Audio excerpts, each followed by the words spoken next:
இன்னைக்கு நம்ம டே 2 of sickness தான் பார்க்க போறோம்.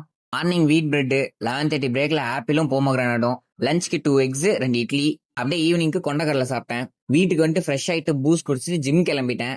சிக்கா இருந்தாலும் ஜிம் போகலாம், அந்த டே ஃபுல்ஃபில் ஆகாது. இன்னைக்கும் செம்ம கூட்டம்.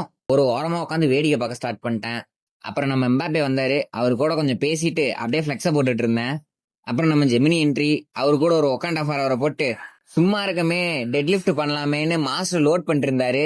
எங்க கோளாறுத்தனத்தால ஃபெயிலியர் ஆயிடுச்சு. பார் வெயிட் ஆட் பண்ணாம 200 kg போட்டு மாஸ்டர் மட்டை பண்ண பார்த்துட்டோம். அப்புறம் 180ல மாஸ் பண்ணிட்டாரு.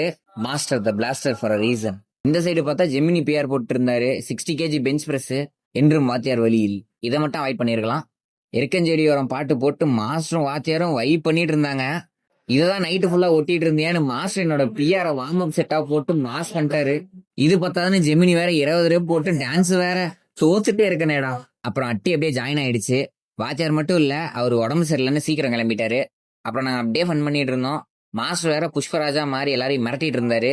அப்புறம் ஜெமினிட்டு எப்படி இந்த கூந்தலை மெயின்டைன் பண்றீங்கன்னு டிப்ஸ் எல்லாம் வாங்கிட்டு இருந்தேன். முடி வெட்டாமறா அதே வளர்ந்துடும் மொக்க பண்ணி அனுப்பிட்டாரு. நெக்ஸ்ட் ஸ்லாம் ஜீட்ட ஒரு அட்டியை போட்டுட்டு கிளம்பிட்டோம். இன்னையோட சிக்னஸ் முடிஞ்சது. நாளைக்கு லெக்கு, ஸோ பிஆர்லாம் பிரேக் பண்ணணும். So stay tuned. ஓகே, டே 8ல சந்திப்போம்.